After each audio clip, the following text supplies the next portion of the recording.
My first love teacher in my life, part 2.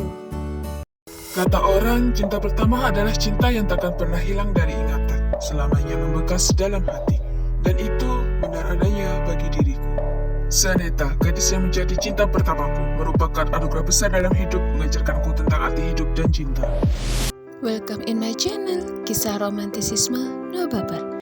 Jangan lupa subscribe, like, share, and comment. Hai sahabat Supriyan Aksara Ari, ketemu lagi nih dengan Mimin yang manis. Kali ini Mimin bawain cerita Radit dan Zaneta tentang cinta pertama sekaligus cinta sejati yang takkan pernah lekang oleh sang waktu meski maut memisahkan. Seperti apa kisah mereka? Ikuti cerita lengkapnya sambil ngemil di pojokan. Selamat menikmati. Gadis berseragam putih abu-abu itu mengerutkan alis tanpa berpikir. Tak lama kemudian dia menunduk dalam waktu lumayan lama. Kulihat ada keraguan dalam setiap tindak tanduknya, hingga akhirnya dia mendongak sambil mengaku sama. Kami berdua berjalan beriringan menyeberang, lalu menunggu angkot yang rutenya melewati area danau tersebut. Sesampainya di tempat itu, kami bergegas ke warung biasanya dan lekas menuju meja yang biasa kami singgahi. Tanpa menunggu lama, aku segera melayangkan pertanyaan. Setelah menjatuhkan bobot di atas kursi, rasa penasaran yang teramat dalam membuatku memberanikan diri untuk bertanya padanya tentang sesuatu yang pernah kulihat. Tak pernah terpikir olehku bagaimana cara melakukannya. Yang terlintas dalam benak hanyalah sakit atau tidaknya, karena saat itu aku juga melihat ada darah di tempat mereka berhubungan. Yang aku mau tanya. Tanya apa? Kamu tahu nggak soal seks bebas? Kenapa Mas tanyakan itu? Apa Mas ingin... Zaneta menatap wajahku seraya menautkan kedua alis. Lama dia menjeda ucapannya, bahkan terdiam sambil menatapku lekat. Aku semakin penasaran dan membuatku menatapnya tajam dengan napas memburu. Tak sabar menunggu kelanjutan ucapannya. Aku benar-benar ingin tahu pendapatnya tentang hal itu. Apakah Zaneta akan menolaknya dengan marah atau menjawab sesuai dengan apa yang kuharapkan? Pikirkan hal itu membuatku merasa panas dan salah tingkah. Kulihat Zaneta menunduk, masih tetap terdiam. Kali ini tingkahnya terlihat kikuk, hingga beberapa menit kemudian dia kembali bersuara dengan nada bergetar. Kalau Mas memang menginginkannya, Mas tidak usah meminta. Pasti akan kuberi.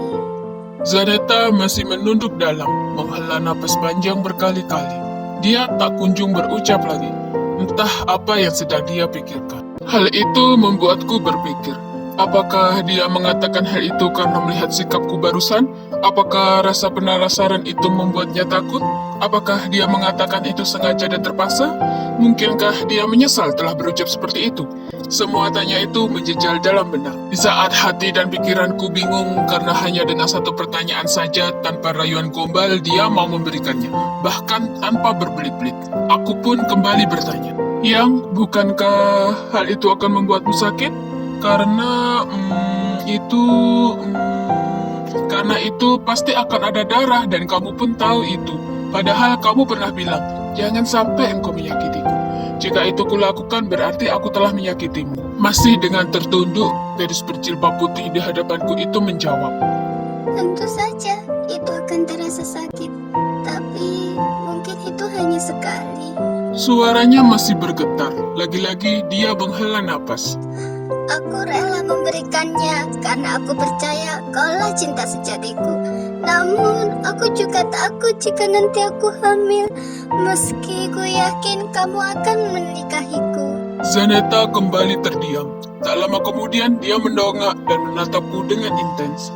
Dia meraih kedua tanganku yang ada di atas meja dan menggenggamnya sejenak.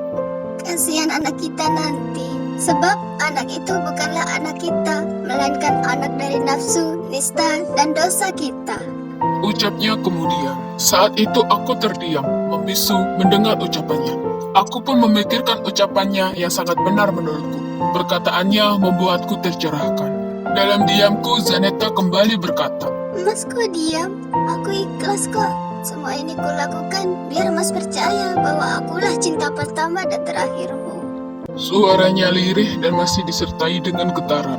Hal itu kembali menimbulkan tanya dalam benakku. Apakah Zaneta sangat ketakutan hingga suaranya dari tadi terdengar bergetar seolah tertekan?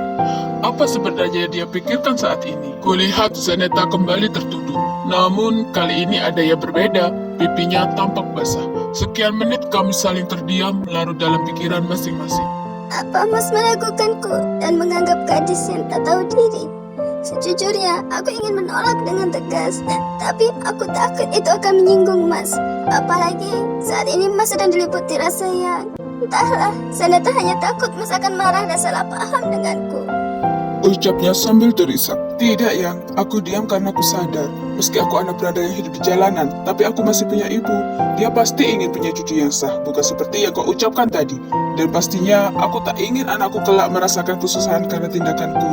Ku genggam erat tangan Zaneta. Dia pun mendongak. Lalu, aku menatap wajahnya dengan intens. Lagi pula, aku tidak ingin menambah lagi beban hidup orang tua kita.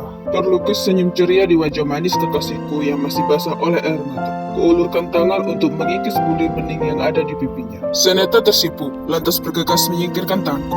Dia mengusap pelan wajahnya, menyingkirkan seluruh air mata yang membasahi wajahnya. Nah, gitu dong Mas. Kita nikmatinya nanti setelah menikah, kan lebih enak. Bila kita memang berjodoh. Lagian, kalau sekarang, ntar malam pertama kita gak ada artinya dong. Anyep. Soalnya udah tahu duluan dan gak penasaran lagi. Gak jadi deg-deser deh. Ucapnya malu-malu dengan senyum samar yang masih menghiasi wajahnya. Belum lagi dosa yang ditimbulkan akibat zina. Imbuhnya. Ingat Mas, dosa. Zina itu dosa besar. Aku hanya tersenyum, senyum bahagia, mendengar penjelasannya dan mengangkat kedua tangannya yang ada dalam genggaman untuk kucium. Namun dengan segera dia menarik kedua tangannya. Mas, ini sudah sore. Sebaiknya kita segera pulang. Aku takut ibu khawatir. Tunggu Yang, aku masih ada satu pertanyaan. Kenapa kamu tadi bersedia, padahal kamu terlihat takut, bahkan menangis? Zaneta melongok dengan dahi berkerut. Itu karena aku bingung harus menjawab dan memberi penjelasan yang seperti apa supaya Mas tidak salah paham. Terus terang, aku takut kehilangan Mas, tapi aku takut dosa juga. Mendengar hal itu, aku jadi ingin menjahilinya. Seandainya Mas suruh pilih beneran, Ayang bakal pilih mana? Ngasih aku beneran apa ninggalin aku? Mata Zaneta membeliak. Maksud Mas? Zaneta membekap mulutnya. Tak lama kemudian dia kembali berucap. Lebih baik aku pergi. Terus terang, aku sangat takut akan dosa zina. Seumur hidup, dosa itu akan membayangi hidupku. Nikmatnya hanya sesaat, namun pahitnya akan berdampak hingga kita menutup usia.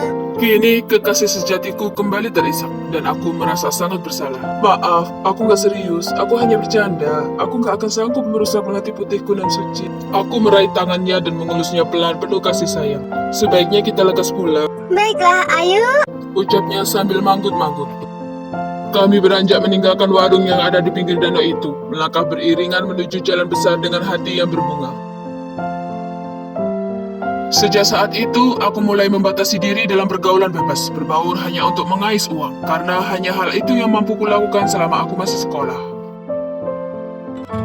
Sungguh, dari Zaneta lah aku belajar banyak hal tentang arti hidup. Kekasih sejatiku itu sangat berjasa dalam hidupku, sebelum akhirnya dia pergi meninggalkanku untuk selamanya. Kecelakaan itu telah merenggut pujaan hatiku, padahal baru seumur jagung kami merenggut manisnya berumah tangga. Setelah menahan segala hasrat dan keinginan selama hamil 4 tahun, demi mempersiapkan segala hal untuk menuju maligai pernikahan. Meskipun hanya sesaat kami bersama dengan seutuhnya, tetapi dia selamanya ada dalam hatiku, takkan pernah lekang oleh sang waktu. Tamat. Sampai jumpa lagi di kisah romantis yang lainnya. Bye-bye.